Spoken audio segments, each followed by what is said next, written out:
The heavy oak doors of the Cook County Circuit Court swung open with a slow, agonizing creak that echoed through the cavernous, marble-lined halls. It was a humid morning, and the air inside the building smelled faintly of floor wax, stale coffee, and the quiet desperation of the justice system.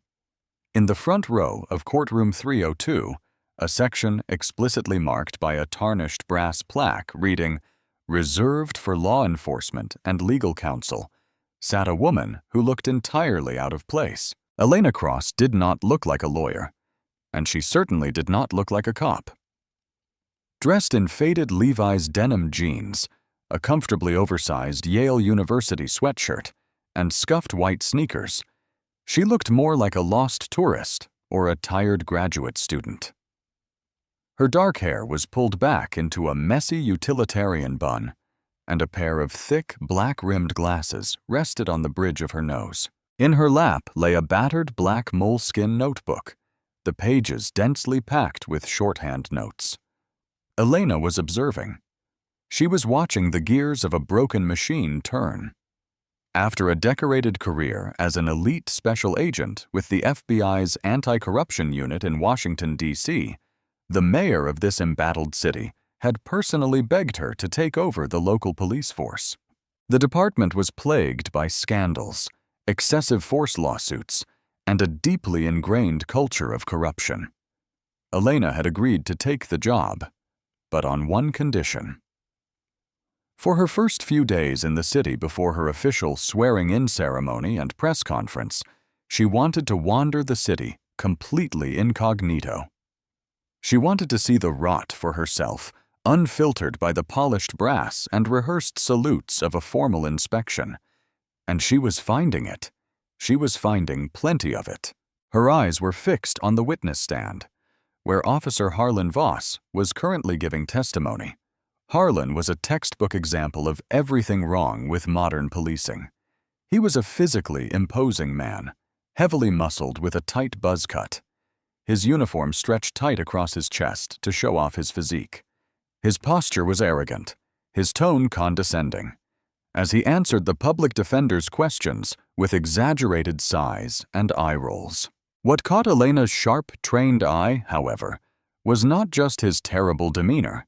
It was the heavy, gleaming silver watch on his left wrist. It was a Rolex Daytona, a timepiece that retailed for well over $20,000. On a patrol officer's salary, that watch screamed extortion louder than a siren. As Harlan concluded his highly questionable testimony that Elena immediately recognized as a poorly constructed lie meant to justify an illegal search, he stepped down from the stand. The judge called for a brief recess. The courtroom began to empty, murmurs filling the space as lawyers shuffled their papers. Harlan strutted down the central aisle, his heavy leather duty boots echoing sharply against the hardwood floor. As he reached the front row, he stopped abruptly. His eyes narrowed, landing on Elena. He looked her up and down, taking in the faded jeans and the oversized Yale sweatshirt. His lip curled into a sneer of pure disgust. To a predator like Harlan, Elena was not a person. She was a target, a nobody, an opportunity to exercise power. "Hey!" Harlan barked, his voice cracking like a whip through the thinning crowd. "Can you not read, or are you just stupid?" Elena slowly stopped writing. She capped her pen, placing it deliberately on top of her notebook. She looked up, her expression a mask of absolute, unreadable calm. "Excuse me?" she asked, her voice soft but firm, carrying a distinct authority that Harlan was too arrogant to recognize. "The sign," Harlan said, stepping closer, aggressively invading her personal space. He tapped the tarnished brass plaque with a thick, calloused finger. "Reserved for law enforcement and legal counsel. You don't look like a lawyer, and you sure as hell don't look like a cop. So get your skinny ass up and move to the back with the rest of the civilians before I drag you back there myself." Elena did not move a muscle. She simply stared at the shiny silver badge pinned to his chest. badge number 8442. She committed it to memory. "The courtroom is in recess, officer," she replied smoothly, quoting municipal code with effortless precision. During a recess, seating restrictions in the gallery are temporarily suspended unless otherwise ordered by the bailiff. Furthermore, as a taxpayer and a citizen, I have a First Amendment right to observe public trials.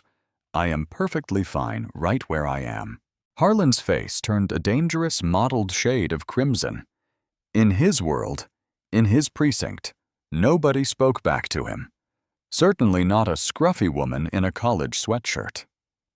The veins in his thick neck bulged against his tight uniform collar. He leaned in so close that Elena could smell the peppermint gum he was aggressively chewing, masking the faint scent of stale cigarette smoke. "You don't belong here, sweetheart," Harlan hissed, his hand dropping to rest intimidatingly on the grip of his Glock 19 sidearm. "Step back before I put you in bracelets." The courtroom, which had been buzzing with low conversation, suddenly fell dead silent. The few remaining lawyers, clerks, and civilians turned their heads, their eyes wide, watching the confrontation unfold. They knew Officer Harlan Voss's reputation. They knew this was about to end badly for the woman in the Yale sweatshirt. Elena Cross's heart rate did not even spike. In her time at the FBI, she had stared down cartel hitmen, human traffickers, and corrupt politicians. A bloated, steroid-fueled bully with a badge was nothing but a minor inconvenience, but she needed to see exactly how far he would go. This was the ultimate stress test for her new department. "I am giving you a lawful order to vacate this section," Harlan growled, taking another step forward, his chest nearly brushing her notebook. "An order is only lawful if it is backed by statute, Officer Voss," Elena replied coldly, having read his nameplate. "You are acting outside the scope of your authority. I strongly suggest you walk away. You have no legal grounds to ask me to move." "Watch me," Harlan sneered. Without warning, Harlan's hand shot out. He grabbed Elena's left wrist with brutal force, his thick fingers digging painfully into her skin. He yanked her violently out of the wooden bench, pulling her to her feet with such force that her moleskin notebook clattered to the floor. Elena's voice remained unnervingly steady, though her eyes finally flashed with a dangerous, icy fire. "You have exactly 3 seconds to remove your hand before you ruin your entire career, officer," Harlan laughed, a harsh, barking sound. "Ruin my career? Lady, I am the law in this building." With a practiced, aggressive motion, he spun her around, forcing her arms behind her back. He pulled his heavy-duty Smith & Wesson Model 100 handcuffs from his belt. The sound of the ratcheting metal teeth echoed sharply in the silent courtroom as he clamped the steel tight around her wrists. He squeezed the cuffs an extra notch, purposely making them tight enough to bite into the delicate skin of her wrists, cutting off the circulation. It was a classic bully tactic designed to inflict maximum pain and humiliation without leaving a mark severe enough for a hospital visit. "You are under arrest," Harlan announced loudly, making sure the remaining spectators could hear him assert his dominance. "On what charges?" Elena asked, staring straight ahead at the mahogany paneling of the judge's bench. "Failure to obey a lawful order, disturbing the peace, and resisting arrest," Harlan rattled off smoothly, listing the standard contempt of cop charges used by corrupt officers nationwide to punish anyone who bruised their fragile egos. Harlan shoved her forward, forcing her to stumble slightly to catch her balance. "Let's go, criminal. Time to see how tough you are in a holding cell." The perp walk through the bustling hallways of the Cook County Courthouse was designed to break the spirit. Harlan kept his hand firmly on Elena's bicep, pushing her through crowds of onlookers. Defense attorneys stopped and stared. Defendants in cheap suits whispered to each other. Elena kept her head held high, her face a mask of absolute stoicism. She felt the cold steel of the handcuffs digging into her skin, the sharp pinch a constant reminder of the absolute failure of leadership in this police department. They exited the courthouse into the blazing afternoon sun. Harlan shoved her roughly toward his patrol vehicle, a heavily armored Ford Police Interceptor utility. He opened the rear door and placed his hand on top of her head, not to protect her, but to forcefully push her down into the hard plastic seats of the cramped back seat. "Enjoy the ride, sweetheart," Harlan mocked, slamming the heavy door shut. Inside the cage, the air was stifling, smelling strongly of stale sweat, vomit, and cheap industrial disinfectant. Elena sat in the claustrophobic darkness, the hard plastic digging into her cuffed wrists. As Harlan climbed into the driver's seat and started the engine, the radio crackling to life, Elena finally allowed a small, incredibly dangerous smile to touch her lips. Officer Harlan Voss thought he had just asserted his dominance over a nobody. He thought he was taking out the trash. He had no idea that he had just strapped a lit stick of dynamite to his own career, and the fuse was burning shorter by the second. The drive to the 12th precinct was a masterclass in unprofessionalism. Officer Voss drove with reckless abandon, taking corners too fast and accelerating harshly at stoplights, purposely throwing Elena around in the back seat. Every time she slammed against the hard plastic divider, she could hear Harlan chuckling in the front seat.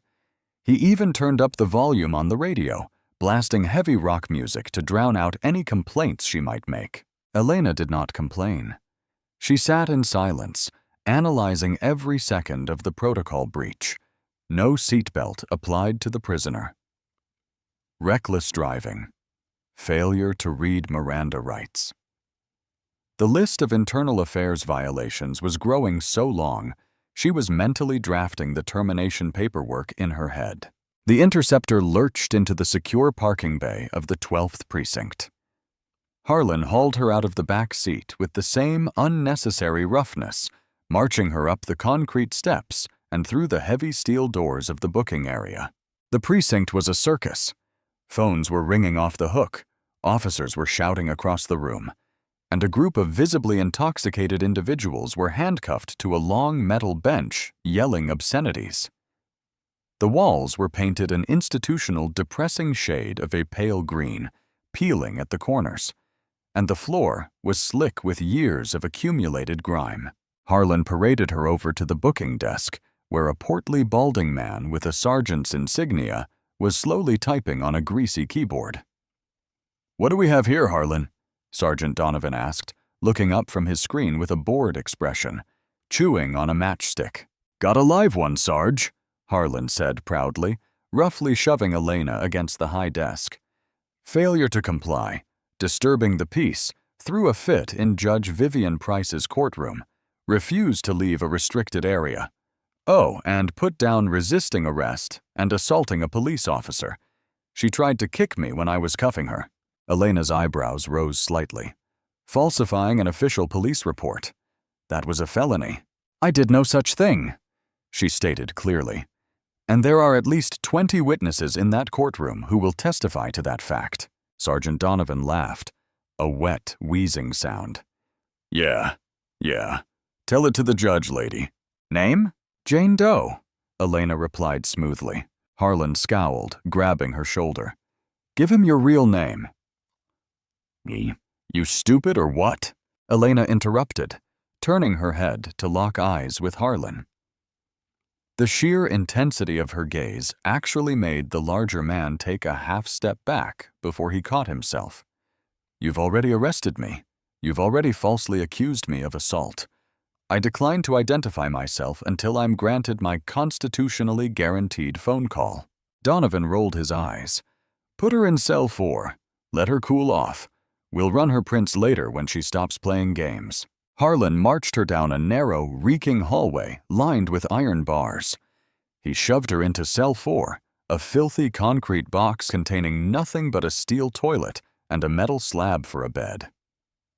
He finally unlocked the handcuffs, practically ripping them off her wrists, leaving bright red, angry welts on her skin. "You get comfortable in here." Harlan sneered through the bars as he slammed the heavy iron door shut. The lock engaged with a loud, final clang. "You're going to be sitting in your own stink for a long, long time." Elena rubbed her wrists, watching him walk away. The cell smelled like ammonia and despair. She walked over to the bars and leaned against them. "Officer Voss?" she called out, her voice echoing down the cell block.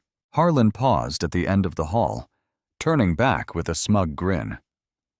"What? Ready to beg?" "I want my phone call," she demanded. "Now," Harlan sighed, shaking his head. He walked back, pulled a filthy cordless phone from a wall mount, and shoved it through the bars. "Make it quick, and don't call a lawyer. Call a bondsman. You're going to need a lot of cash." Elena took the phone. She did not dial a lawyer. She did not dial a bondsman. She dialed a private, unlisted cellular number. It rang twice before it was picked up. "Lang," a deep voice answered. "Everett?" Elena said calmly. "It's Elena." Mayor Everett Lang let out a hearty laugh on the other end. "Elena, I was just about to call you. The press is already setting up at City Hall. The podium is ready. The brass is all polished. Where are you? The press conference to announce your appointment as chief is imminent." "There's been a slight change of plans, Everett," Elena said, inspecting the grime on her fingernails. "I won't be able to make it to City Hall." "What? Why? Are you stuck in traffic?" The mayor's voice rose in panic. "No," Elena replied, a cold, hard edge creeping into her tone. "I am currently locked in holding cell 4 at the 12th precinct. I was unlawfully arrested, physically assaulted, and maliciously charged by one of your officers, Officer Harlan Voss, badge number 8442. There was a dead, horrifying silence on the other end of the line. The silence of a politician realizing his city's police department had just committed the ultimate catastrophic blunder. "I am on my way," Mayor Lang whispered, his voice trembling with a mixture of absolute terror and volcanic rage. "I am bringing the commissioner. Do not move." "I don't plan on it," Elena said. She hung up the phone, slid it back through the bars, and sat down on the cold metal slab. She crossed her legs, closed her eyes, and waited for the explosion. Time passed in the bullpen of the 12th precinct. The atmosphere was relaxed, lazy even. Officer Voss was sitting at a desk, his feet kicked up, sipping a massive iced coffee and bragging loudly to Sergeant Donovan about how he had handled the crazy woman at the courthouse. He was halfway through a fabricated story about how she had swung a purse at him when the heavy double doors of the precinct did not just open. They violently blew open. The noise in the precinct died instantly. Telephones stopped ringing. Conversations froze mid-sentence. Striding through the doors with the momentum of a runaway freight train was Mayor Everett Lang. His face was a mask of furious, boiling crimson. Flanking him on his left was the city police commissioner, a man who looked like he was about to suffer a massive cardiac event. Flanking him on his right was the outgoing acting chief of police, sweating profusely through his dress uniform. And trailing behind them like a swarm of hungry locusts were a dozen reporters with heavy cameras, boom microphones, and flashing lights. They had been waiting at City Hall, and the mayor had simply told them, "If you want the real story of this city's future, follow me." Officer Voss's feet hit the floor with a thud. He stood up, hurriedly brushing donut crumbs off his uniform, his mind racing. Why was the mayor here? Why the press? Was this a surprise commendation? Had someone caught his courtroom heroics on camera? He quickly plastered on a confident, winning smile and stepped forward, puffing out his chest. "Mr. Mayor," Harlan announced loudly, trying to sound authoritative and respectful. "Welcome to the 12th precinct. If you're looking for the captain, he's—" "Shut your mouth," Mayor Lang snarled, not even breaking his stride. He walked right past Harlan as if the massive officer were nothing more than a piece of unwanted furniture. Harlan froze, his smile shattering. He turned, watching in utter confusion as the mayor, the commissioner, the acting chief, and the entire press pool marched directly past the booking desk and headed straight for the holding cell block. Mr. Mayor, sir," Sergeant Donovan stuttered, scrambling out from behind the desk, his face pale. "You can't go back there. It's an unsecured area. We have violent offenders back there." The commissioner spun around, pointing a trembling finger at Donovan. "Stand down, Sergeant, or I will take your badge right here, right now." Donovan swallowed hard and glued himself to the wall. Harlan, a cold sweat suddenly breaking out on the back of his neck, followed the entourage at a distance. His heart began to pound against his ribs like a jackhammer. He watched as the mayor stopped dead in front of cell 4. The camera crews jostled for position, their bright white LED lights illuminating the dark, filthy cell block. Through the iron bars, sitting calmly on the metal slab illuminated by the harsh glare of the camera lights, was the woman in the Yale sweatshirt. Mayor Lang gripped the iron bars, his knuckles turning white. He looked at the red welts visible on her wrists. He closed his eyes for a brief, agonizing second, taking a deep breath to steady himself. "Do you have the keys, Commissioner?" the mayor asked, his voice deathly quiet. The commissioner scrambled forward, his hands shaking so badly he could barely get the master key into the lock. Clang, click. The heavy iron door swung outward. Elena Cross stood up. She smoothed out the wrinkles in her faded sweatshirt. She did not look like a victim. She looked like an apex predator stepping out of a cage she had allowed them to put her in. She walked out of the cell, the camera shutters firing off like machine guns. Blinding white flashes captured every second of the historic moment. Harlan pushed his way through the reporters, his face a portrait of utter devastating confusion. "Mr. Mayor," he stammered, his voice cracking. "Sir, with all due respect, you can't let her out. She's a violent vagrant. She assaulted me in the courthouse. She resisted arrest." Elena stopped. She turned her head slowly, fixing her cold, piercing eyes on Officer Voss. The silence in the hallway was so absolute you could hear the buzzing of the fluorescent lights. Mayor Lang turned to Harlan. The look of disgust on the politician's face was absolute. "Officer Voss," the mayor said, his voice carrying clearly to every microphone in the hallway. "Allow me to introduce you to the woman you just illegally arrested, physically assaulted, and threw into a concrete box." The mayor gestured toward Elena. "This is Elena Cross, former special agent in charge of the FBI's Anti-Corruption Task Force." The mayor paused, letting the words hang in the heavy air. "And as of this morning, your new chief of police." If a human being could physically shatter, Officer Harlan Voss would have disintegrated into dust right there on the grime-covered floor of the 12th precinct. All the blood drained from his face, leaving him a sickening shade of gray. His knees visibly buckled, forcing him to grab the iron bars of the adjacent cell just to stay standing. His mouth opened and closed like a fish suffocating on dry land, but no sound came out. The cameras continued to flash, immortalizing the exact second a corrupt cop's career evaporated into thin air. "Okay, Chief," Harlan finally managed to squeak out, his voice high and thin, completely stripped of its former bravado. I didn't know. I thought you weren't in uniform. You didn't identify yourself." "Is that your defense, Officer Voss?" Chief Elena Cross asked. Her voice was no longer soft. It was the sharp, commanding crack of a military general.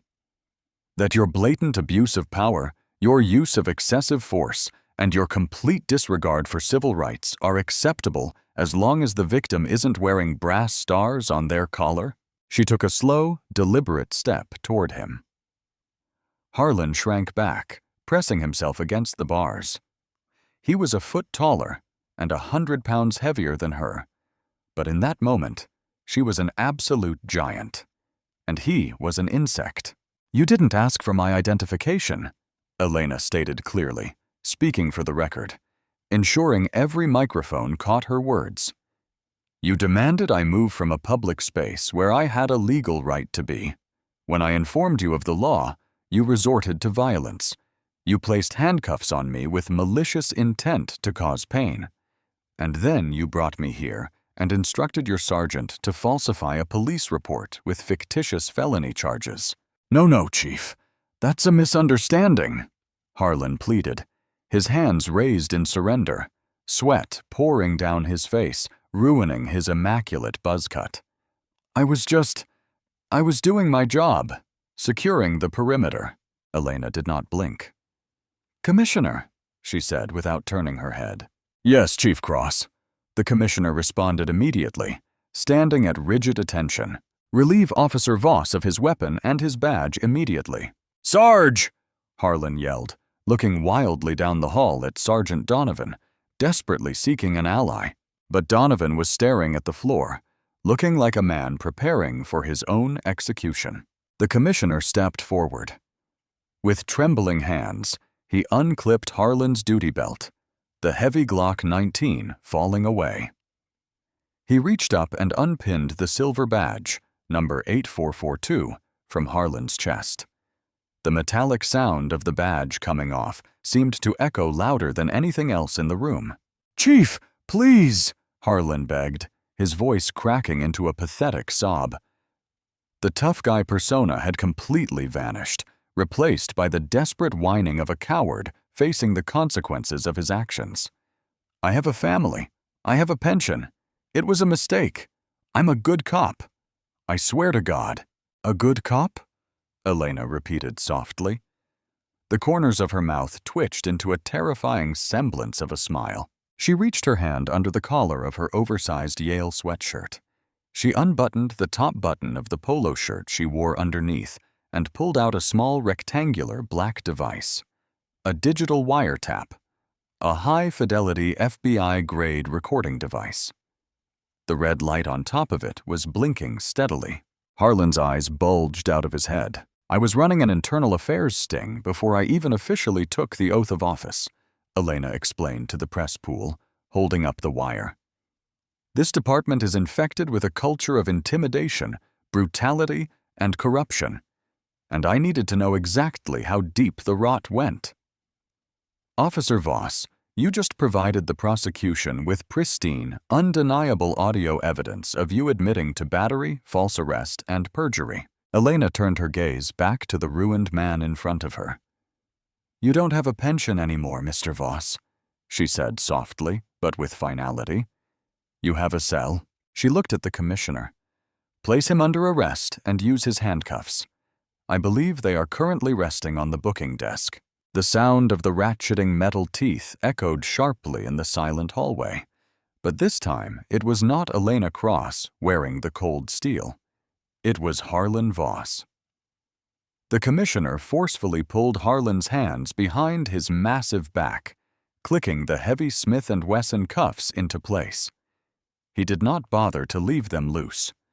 Harlan winced as the steel bit into his wrists, a physical manifestation of the hard karma crashing down upon him. The perp walk out of the 12th precinct was a mirror image of the one that had occurred just a short while earlier, but infinitely more humiliating. As Harlan was led out of the precinct by the commissioner and 2 internal affairs officers, the entire squad room watched in stunned, terrified silence. The reporters flanked him, microphones shoved in his face, cameras capturing the tears of humiliation streaking down his red cheeks. The arrogant bully had been utterly broken. The fallout was swift, brutal, and biblical in its scope. The video of the press conference in the holding cell went viral globally within hours. It became the defining symbol of police reform. The next morning, Elena Cross was officially sworn in as chief of police, trading her Yale sweatshirt for an immaculate, tailored blue uniform with 4 gold stars gleaming fiercely on her collar. Her first act as chief was an earthquake that shook the department to its core. Using the audio evidence from her wire and the subsequent investigation into Harlan's past, she uncovered a massive extortion ring operating out of the 12th precinct. Sergeant Donovan was fired and indicted. A dozen other officers, all of whom had protected Harlan or participated in his corrupt activities, were suspended without pay pending federal charges. The precinct was purged of its poison. In the months that followed, the justice system finally came full circle. The heavy oak doors of the Cook County Circuit Court swung open, but this time, Elena Cross did not sit in the gallery. She sat in the witness stand, her uniform perfectly pressed, her posture impeccable. Across the room, sitting at the defense table, was Harlan Voss. He was no longer wearing his tight, intimidating uniform or his expensive Rolex Daytona. He was wearing a baggy, bright orange county jail jumpsuit. He looked years older, his muscles deflated, his face pale and sunken from months in protective custody. Chief Cross testified with cold, clinical precision. She did not embellish. She did not gloat. She simply presented the facts, the audio recordings, and the undeniable truth of Harlan's corruption. When the jury returned after only a short deliberation, the verdict was a foregone conclusion. Guilty on all counts: false imprisonment, aggravated assault under color of authority, perjury, and official misconduct. The judge, the very same Judge Vivian Price whose courtroom Harlan had desecrated, looked down at the disgraced officer with profound disgust. Harlan Voss, the judge's voice boomed through the courtroom. You were given a badge and a gun to protect the vulnerable. Instead, you used them as tools to terrorize the innocent and enrich yourself. You are a disgrace to the uniform and a danger to society. It is the sentence of this court that you serve a lengthy term in the state penitentiary without the possibility of early parole. The gavel struck the block with the finality of a coffin slamming shut. Bang! Harlan collapsed into his chair, burying his face in his manacled hands, sobbing uncontrollably as the bailiffs moved in to drag him away. Chief Elena Cross stood up, adjusted her cover, and walked out of the courtroom. She stepped out into the blazing afternoon sun, breathing in the fresh air. The machine of justice was no longer broken. It had been repaired piece by piece, starting with the removal of one corrupt gear. She had taken out the trash, and as she walked toward her waiting cruiser, she knew the streets of her city were finally, truly safe. What goes around always comes back around, especially when you abuse the power meant to protect others. Officer Harlan Voss thought his badge and his gun made him an invincible god among men, but he learned the hard way that true unyielding justice does not wear a blindfold when it comes to deep-rooted corruption. If you loved this dramatic, satisfying tale of hard karma and ultimate justice, make sure to smash that like button. It really helps the channel grow and tells the algorithm you want more. Don't forget to subscribe and hit the notification bell so you never miss out on our thrilling story times. Share this video with a friend who loves a mind-blowing plot twist and seeing a bully get exactly what they deserve. What would you have done if you were in Chief Elena's shoes? Let me know in the comments below. Thanks for watching, and we'll see you in the next video for more shocking, true-to-life dramas.